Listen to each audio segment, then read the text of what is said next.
እሸቱ ምን አይነት ምግብ ነው በላ እየተባለ ያለው? ምንም ያባቶች ናል ያባቶች አር ነው።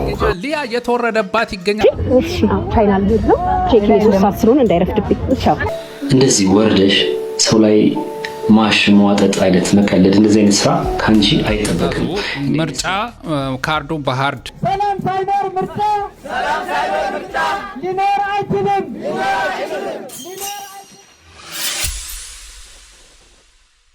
ሳቅ ለጨዋታ ለመማር ከመጡ ወደ አሽሩካ ቻናል ገብተው ይቀውጡ የምላችሁ የእናንተው አሽሩካ ነኝ። ወደ ዩቲዩብ ቤተሰቦቼ እንዴት ናችሁልኝ? እግዚአብሔር ይመስገን። ባላችሁበት መልካም ደስ የሚል ነገር ሁሉ ይሆነላችሁ። አስቀድሜ ሙስሊሞች እንኳን ለአረፋ በዓል አደረሳችሁ። መልካም በዓል እንዲሆንላችሁ እመኝላችኋለሁ። በዚህ ቪዲዮ እንደተለመደው ዘና ፈታ ያላችሁ ወቅታዊ መረጃዎችን የማደርሳችሁ ይሆናል። አሽሩካ የምርጦች ምርጫ ከቻሳ ብሏል። ዘና ፈታ ማለት ነው። ፈገግ በሉልኝ ቤተሰብ ተጋብዛችኋል። በቃ ፈገግታ ከኔ ነው፣ ስፖንሰር ከናንተ ነው። ምንም ችግር የለውም። ይቀጥላል።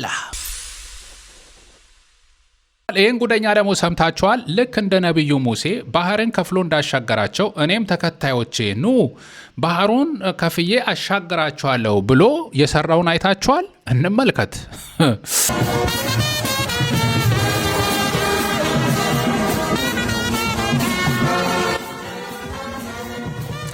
ይኸውልኝ ብቻ ይኸው ተመልከቱ።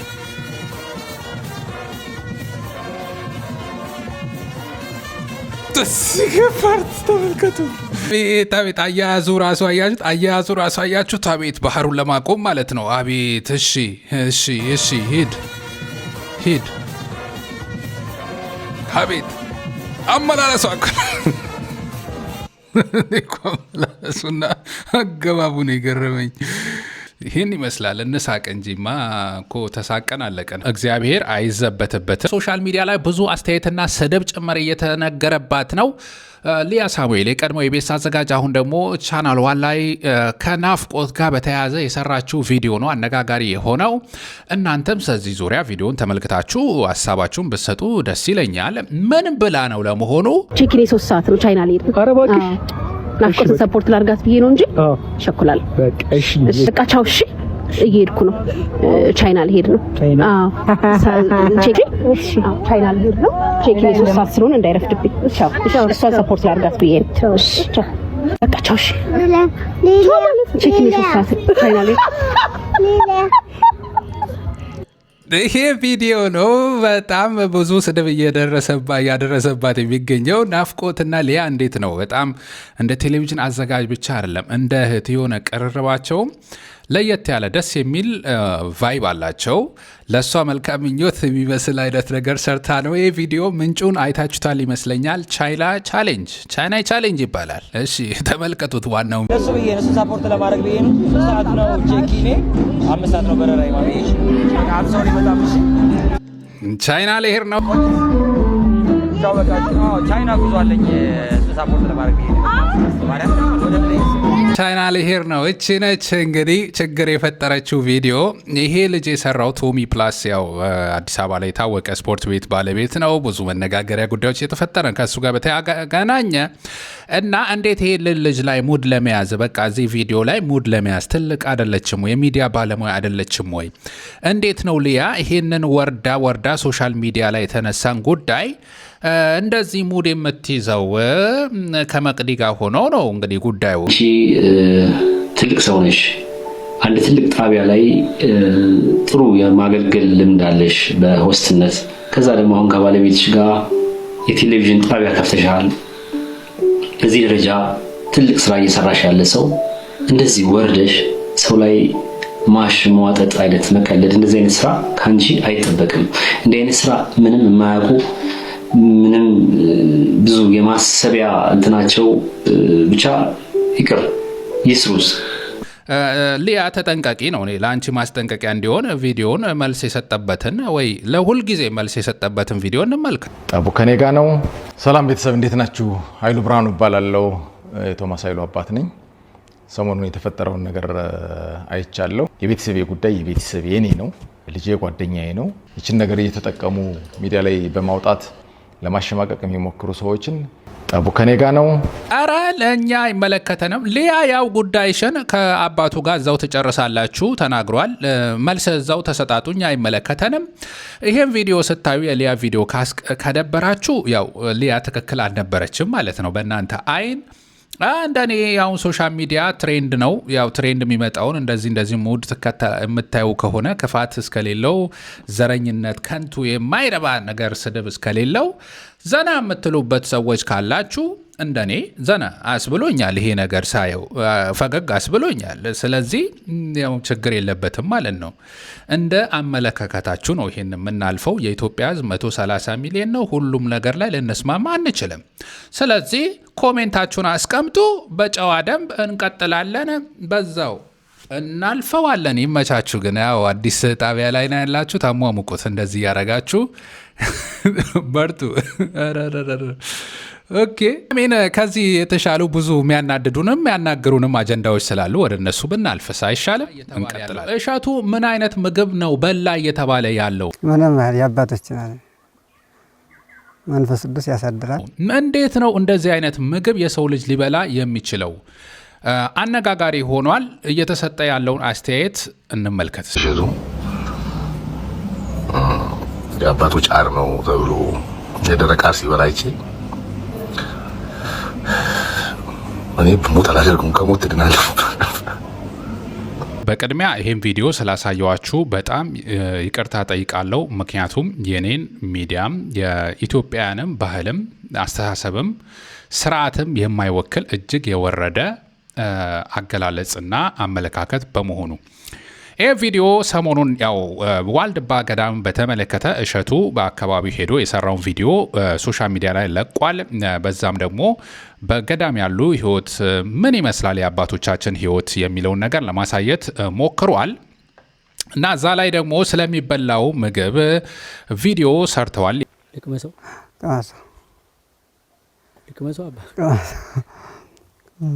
ምንም አይለኝም። ምንም የአባቶችን አለ መንፈስ ቅዱስ ያሳድራል። የመንፈስ ቅዱስ ማደሪያ ያደርጋል። ከዓለም የተለየ ምግብ ስለሆነ ዓለማውያን የሚቸገሩበት ነው። መናንያን ግን እንደ ስኳር እንደ ማር የሚጣፍጣቸው ጌታ ይባረክላቸው። ይሄን ፓርት ነው ቆርጠው ሶሻል ሚዲያ ላይ የለቀቁት። እንደዚህ እሸቱ የበላው ምግብ እያሉ እጅግ አጸያፊ በሆነ ንግግር ሲናገሩ የተመለከት ነው። 7ኛው ደቂቃ 20 ሰከንድ ላይ አካባቢ ያለ ቪዲዮ ነው። ምግቡ ምን እንደሆነ እንዴት እንደተሰራ እሸቱ ሁላ ቀምሶ የተመለከተው ነው። አባቶች የሚቀመሱትም የሚበሉትን ምግብ አንተን ብትበላ ምንም አትሆንም ቅመስ ብላ ያሉትን አባቶችን የሚለውን ንግግር ወስደው ነው እንግዲህ ይህን መርዛማ የሆነ ጥላቻ የተሞላበት ቪዲዮ ሶሻል ሚዲያ ላይ የለቀቁት ማለት ነው። ያንንም ደግሞ እንዴት እንደሚያዘጋጁት ምን እንደሆነ ገልጸዋል። እሱ ግን ይሄ ልጅ በጣም በጥላቻ የሰከረ ሙስሊሙ እንግዲህ ይሄ ልጅ ሙስሊም ነው። በሙስሊምና በክርስቲያን መካከል ያው ቅራኔ ሁሌ ለመፍጠር የሚሞከር እንደዚህ አይነት ሰዎች የሚሰሩት ሴራ አለ። እሱን ለማጋለጥ ፈለኩኝ ነው ይሄንን ነገር መስራት የፈለኩትኝ እና ሰው አሁን ክርስቲያንና ሙስሊሙ ጥግ በጥግ ይዞ ኦርቶዶክስና ሙስሊሙ እንዲሻኮት እርስ በርስ መረጃ እያወጣ እንዲባላ እንዲጣላ አይነት ነው አላማው ማለት ነው። በአንድ በኩል የተሳካለት ነገር አለ። ሰው እየተሰዳደበ ነው እርስ በርስ የተመለከትኩኝ ነው። ግን ምንድነው እሸቱ እስቲ እዚህ ቪዲዮ ላይ ያቀረበው እንመልከተውና የኛን አስተያየት ሀሳብ እንሰጣለን። እርመት ይዘው ልጆቹ በሙሉ ቋርፍ ነው ዘውትር የሚበሉ የጣመ የላማተን ዮርዳኖስ ጸበል ምግብ ሆነልን። ቋርፍ የሚዘጋጀው ጣበሌ ገመሎ ይባላል። እነሱ ጣበሌ በመጀመሪያ ይቆፈራል። ከተቆፈረ በኋላ ይቀቀላል።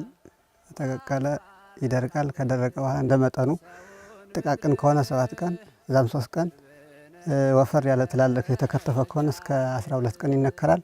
ከዛ በኋላ በጎተራ ይገባል። የዓመት ቀለቡ ለማህበሩ ይቆፈርም ከመስከረም 12 እስከ ጥቅምት 12 ያው ለቁመተ ስጋ ነው።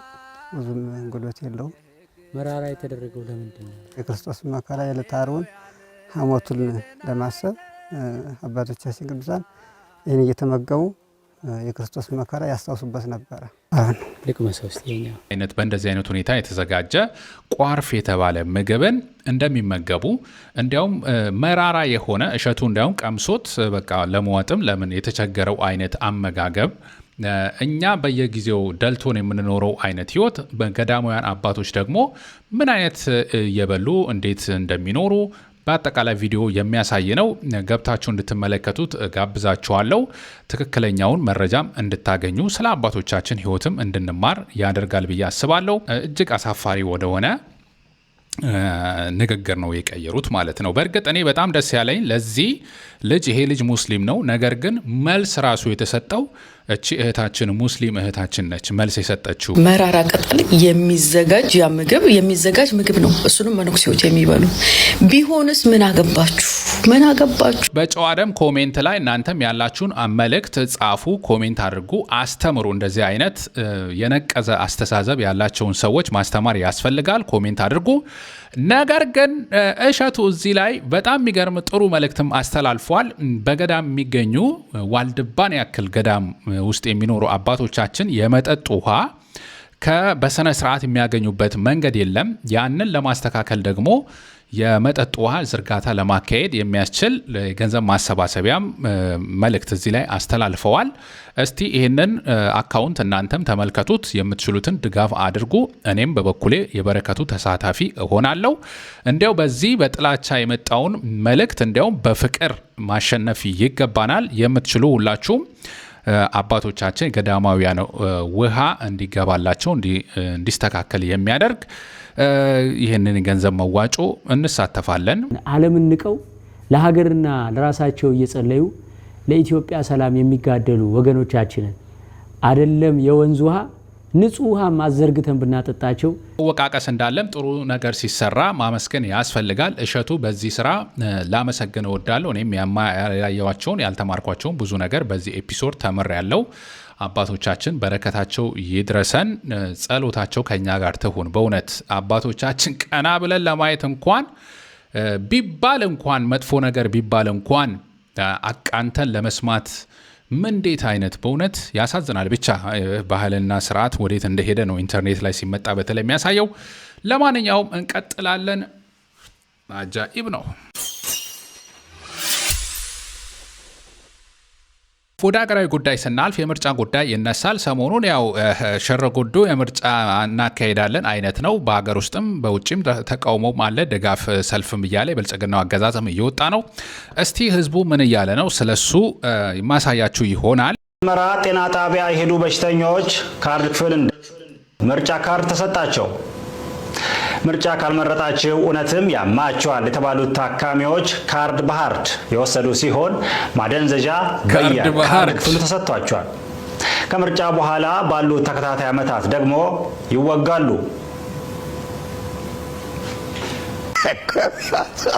ሰኞ ዕለት ግንቦት 24 ምርጫ እናደርጋለን የሚለው ያው አገዛዙ ምርጫ ካርዱን በሃርድ እንደዚህ በደንብ ገልጾታል። እየተሰጠ በብዙ አይነት ጫና ውስጥ ህዝቡን አሳድሮ ነው። የኢትዮጵያ ህዝብ አብዛኛው አሁን ላይ የሰላም ጥያቄ ነው ያለበት። ሰላም ይስፈን ነው ዋናው ነገር። ቀጥሎ ደግሞ ምን በልተን እንደር የሚል ጥያቄ አለበት። ከዛ ምን ሰርተን እንደር የሚል ጥያቄ ያስከትላል። እንደዚህ አይነት ነገሮች ነው ያሉት። ስለዚህ በተለያየ አካባቢም የተቃውሞ ሰልፉን ድምጻቸውን ሲያሰሙ ተመልክተናል። ምርጫ ሳይኖር ሰላም ሳይኖር ምርጫ ትርጉም አልባ ነው በሚለው ሰላም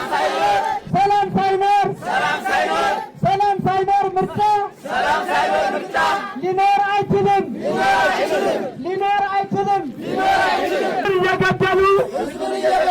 ህዝብን እየገደሉ ምርጫ ማለት የህልም ቅዠት ነው። ይሄ ነው በአማራ ክልል እንደዚህ አይነት ሰልፍ በማካሄድ ሰላም ሳይኖር ምርጫ አይኖርም፣ ትርጉም አልባ ነው የሚል ድምፁን ህዝቡ ሲያሰማ ቆይቷል። ሰላም ሳይኖር ምርጫ ሊኖር አይችልም። በዚህ መልኩ ሰላም ሳይኖር ምርጫ የለም በሚል ማህበረሰቡ በነቂስ በመውጣት የተቃውሞ ድምፁን እያሰማ የሚገኝበት ሁኔታ ነው ያለው።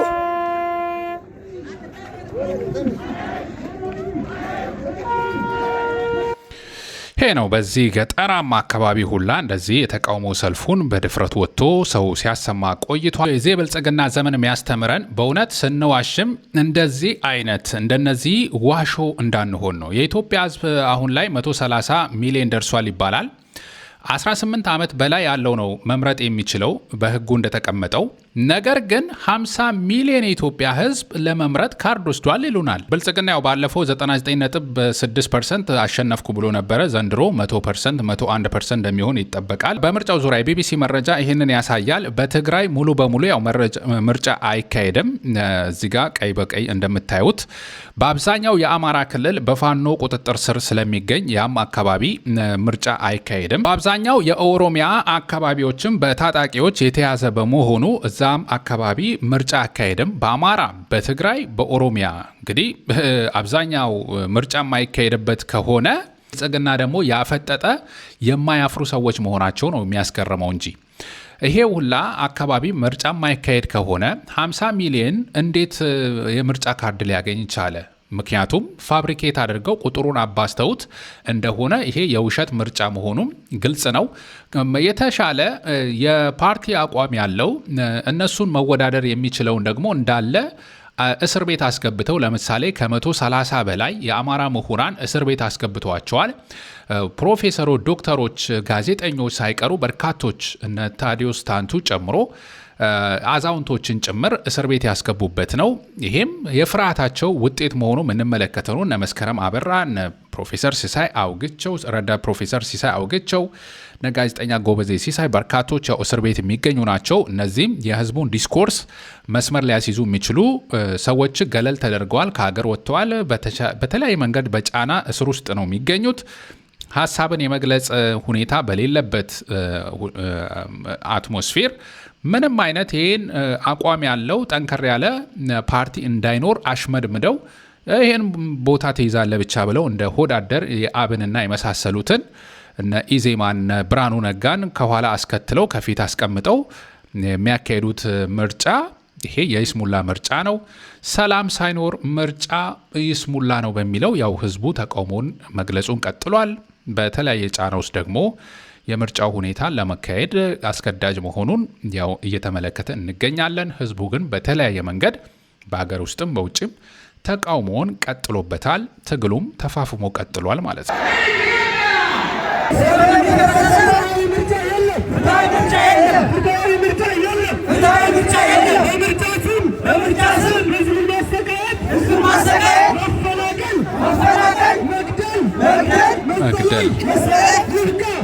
ያው አሽሩካ አንተ ከሀገር ውጭ ነው ያለው። ምን ስለሆነ ነው ስለ ሀገር የምታውቀው ነገር የምትቃወመው የሚሉኝ ሰዎች አሉ። በተለይ ከሀገር ከወጣው በኋላ ነው ይህንን ለማለት የሚሞክሩት። ያው ሀገር ውስጥ እያለው በአዲስ አበባ ያለውን ፈረሳ በጣም ነው ማዝነው። እኔ ያዝናለሁ፣ ሌላ ነገር አልልም። ብልህ ብዙ ነገር ያማል። እውነቴን ነው የምለው ወንድሜ፣ በጣም ያማል። እኔ እንጃ እንደዛ አይነት ነገር መፈጸሙ ራሱ ብዙ ነገር ያሳለፍንበት ነው። እኛ ታሪካችን ነው የፈረሰው። ታሪካችን በዚህ በዝናብ በዚህ በውርጭ የት ይሄዱ እነዚህ ሰዎች? ቤተሰብ በአንድ አመቱ ስንት ቤተሰብ እንጣ።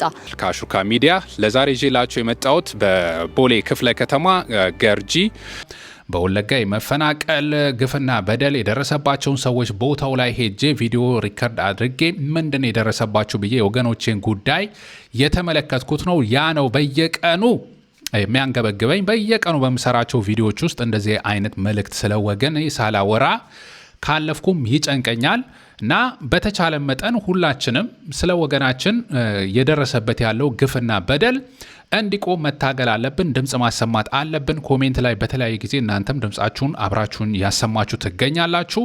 ትግላችን ይቀጥላል። ዛሬው ቪዲዮ ይሄን ይመስል ነበር። የተጽናናችሁ ቁም ነገር እንዳገኛችሁ ተስፋ አደርጋለሁ። ያልኳችሁንም የዋልድባ ጉዳይ እንዳትረሱት። በተቻለ መጠን በረከት እናገኝበት እላለሁ። እስቲ ክፉ ነገር የሚሰሩ ሰዎች ይፈሩ።